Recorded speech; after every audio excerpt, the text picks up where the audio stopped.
umunsi umwe yatangiye kumbaza ku byerekeye ubuzima bw'imyororokere n'ibijyanye na virusi itera sida. Yankoreye icyo kunywa ambwira ko kivura igifu ariko cyarimo aside gihita kinsinziriza. Naje gushidukira hejuru nambaye ubusa yisanga mu gitanda cye. Natangiye kurira mubaza ibyabaye ansaba kugabanya amarangamutima. Nyuma y'igihe nasanze ntwite nagiye kubimubwira arongera afata ku ngufu. Aka ni agace gato k'ubuhamya bw'umunyafurika y'Epfo Kazi Rubanzi izina yahawe ku mpamvu z'umutekano we. Kumvikanamo uko pasiteri we w'umuhanuzi yamufashe ku ngufu ndetse akamubwira ko nabyasasa bitazemerwa kuko ari umukozi w'Imana wasizwe amavuta. Iyi nkuru yatangajwe kuri BBC muri Werurwe 2019. Ni imwe mu zo umunyanigeriya Salomo Ashomzi yagezeho mu rugendo rwe rwo gucukumbura ibikorwa biyita abahanuzi bakora rimwe na rimwe bikaganisha ku ifatwa ku ngufu ry'abari n'abategarugori. Mu kubara urwo ruhererekane rw'izo nkuru avuga ko hari aho yabonye ibintu by'indengakamere. Yagize ati, nahuye n'umwana w'imyaka 14 wafashwe ku ngufu n'umuhanuzi. Hari abatanze amafaranga yabo yose none ubu batuye mu igaraje. Ibi birego biri ku rwego rw'umugabane, ubisanga ahantu hose. Biri Lagos muri Nigeria, Accra muri Ghana na Afurika y'Epfo. Ashoms avuga ko yagerageje gushaka impamvu ituma abantu babarirwa mu bihumbi bagana izo nsengero. Asanga bifitanye isano no kwitakariza icyizere mu buzima, kwigunga no gushaka kuva mu bukene. Muri Afurika y'Epfo ho byafashe indi ntera kuko hari abapasiteri bagejejwe mu nkiko bashinjwa ibyaha bitandukanye bifitanye isano no gufata ku ngufu n'ubuhanuzi buganisha ku kwishakira indonke. Prophet Bushiri, umuhanuzi w'umunyamarawi uzwi cyane mu ivugabutumwa, yagejejwe imbere y'ubutabera ashinjwa gukoresha nabi umutungo wa rubanda, ariko we arabihakana. Umwe mu bayoboke b'idini rimwe muri icyo gihugu yavuze ko abapasiteri bashinga amahema bagatangira guhanura kandi bakayobokwa. Yagize ati, dushaka kubona ibitangaza biba ariko tutabikoreye, ibi nta nyurabwenge irimo. Perezida wa Afurika y'Epfo we yageze aho yinjira mu kibazo asaba bene gihugu gutahiriza umugozi umwe mu rugamba rwo gucogoza abapasiteri bigize intakoreka.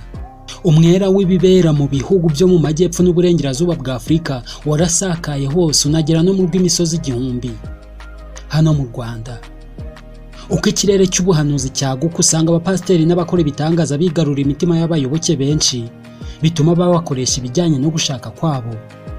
Amateka y'ibyanditswe byera agaragaza ko hari abemeraga ubuhanuzi abandi bakabutera utwatsi kugeza naho abanyafarisayo babonye Yesu akora ibitangaza mu nkuru iri muri Matayo 12:22 ubwo yakizaga umuntu wari uri ikiragi akaba n'impumyi, bagatangira kuryana inzara bagira bati, uyu nta wundi umuha kwirukana abadayimoni kiretse Belizebuli umutware w'abadayimoni.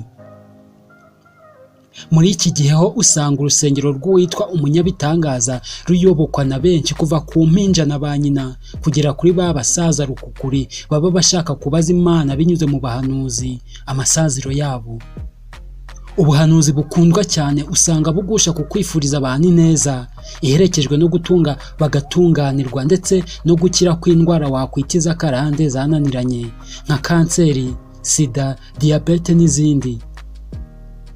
Kimwe no mu bihugu bitandukanye usanga abahanuzi cyangwa abavugabutumwa bahanura bahuriye ku bintu bimwe bituma bigarurira imitima ya benshi, izina ryabo rigatumbagira, abayoboke bakisuka ku bwinshi babagana.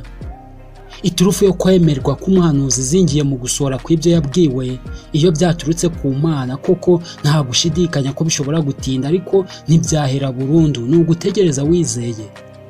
Iyi sezerano ryatanzwe hashingiye ku marangamutima biradogera, ariko mu kwiyubahisha kwa wa muhanuzi nihaca inzira zose zishoboka ngo yemeze abantu iby'ukuri kwaryo hatitawe ku nzira byacamo. Ivugabutumwa ryo mu minsi ya none ahanini ryubakiye ku buhanuzi ndetse buri mu bukurura abayoboke benshi cyane. Ese mu Rwanda hakoreshwa yahe mayeri mu buhanuzi? Mu bindi bihugu biroroshye kubona umuntu ufunguka agatanga ubuhamya bw'ibyamubayeho mu mubano we n'umuhanuzi, ariko mu Rwanda siko bimeze. Ni gake cyane umuntu ashobora kukwizera akakubwira n'akari murori ku nkuru nk'izo cyane ko ishobora kumugiraho ingaruka. Umwe mu bayoboke b'itorero rikorera mu mujyi wa Kigali yabwiye ikinyamakuru cyane mu Rwanda uko yatekewe imitwe n'abahanuzi akazinukwa burundu kongera kubatega amatwi.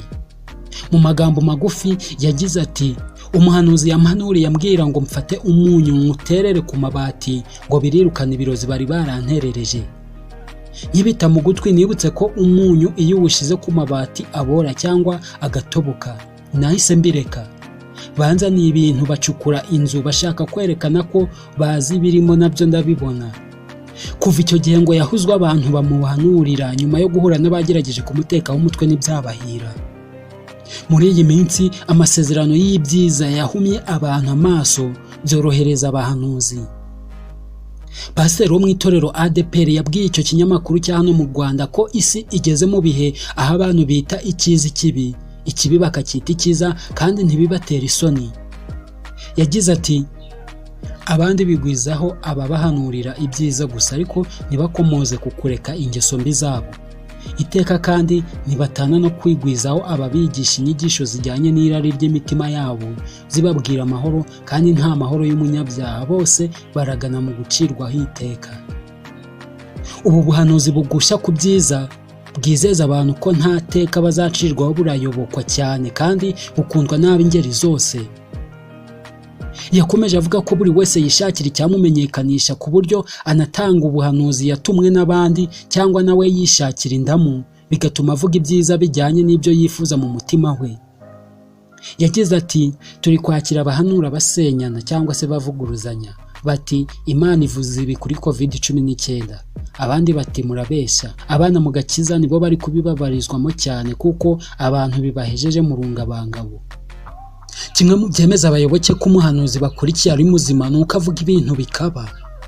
Iturufu ikomeye benshi bakoresha ni iyo gukiza abantu indwara zitandukanye, kugera no kuguhagurutsa abafite ubumuga cyangwa bahanzweho n'imyuka mibi, aho n'ufite imbago ashobora kuyita hasi agatambira Imana.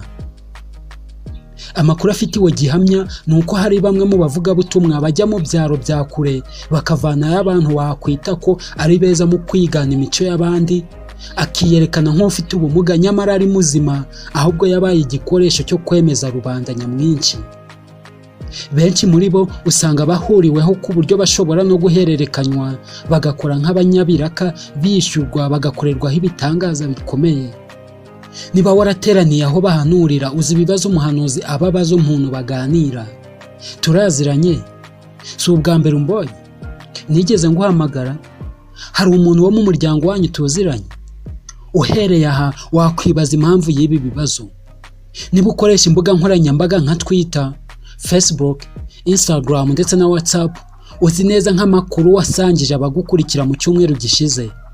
Ntibyansaba kubanza gusenga yirindwi ngo menye ko wishimye cyangwa ubabaye. Kureba ayo magambo cyangwa amafoto watangaje byaba ishusho y'uko ubayeho. Ubu rero ni bumwe mu buryo bwifashishwa mu bihugu byateye imbere, aho usanga abahanuzi baba bafite ababashakira amakuru, hanyuma akaba ariyo yifashishwa mu guhanura. Aho imbuga nkoranyambaga zitifashishijwe ni naho hitabazwa ibiganiro nk'ibyo kuri telefoni cyangwa gutemberera ahantu runaka. Umwe mu bavugabutumwa yabwiye ikinyamakuru cyo mu Rwanda ko hari ubwo umuhanuzi aba aziranye n'umuntu umufiteho amakuru, akabura uko amwinjirira agakoresha mugenzi we. Bakanoza umugambi wo guhura, akamuhanurira ibyo bavuganye baziranyeho. Ubuhanuzi bwakirwa mu buryo butandukanye ndetse hari n'ababufata nko gushaka indonke. Kenshi ubwo urabuhabwa bugahera, ukazategereza ugaheba. Ibi byanatumye busigwa ikizinga ndetse bamwe mu bashimangira ko babisigiwe bambika umwambaro w'ubutekamutwe muri rubanda. Iwacu hano mu Rwanda abo bahanuzi bitwa abasatuzi bitewe n'uburyo babifatanya n'ivugabutumwa.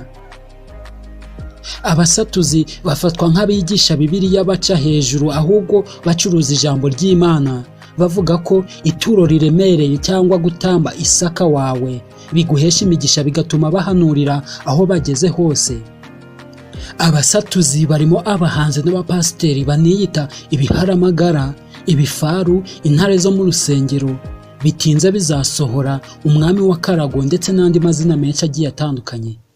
Akenshi usanga basaba abantu amafaranga ngo baje kubasengera ku buryo bashobora no kubahanurira ibiteye ubwoba, ariko bakabizeza ko Imana ishobora kubikuraho bisengewe. Mu Gushyingo 2018, Bishop Rucyahana uyobora komisiyo y'ubumwe n'ubwiyunge yavuze ko abayoboke badakwiye kwemera guha abashumba n'abavugabutumwa amafaranga ngo babasengere. Yagize ati, numva ko hari abashyira amaturo imbere bakavuga ko bagomba gutura ndetse bakavuga ngo tanga amafaranga ya naya tugusengere. Iyo ni ruswa.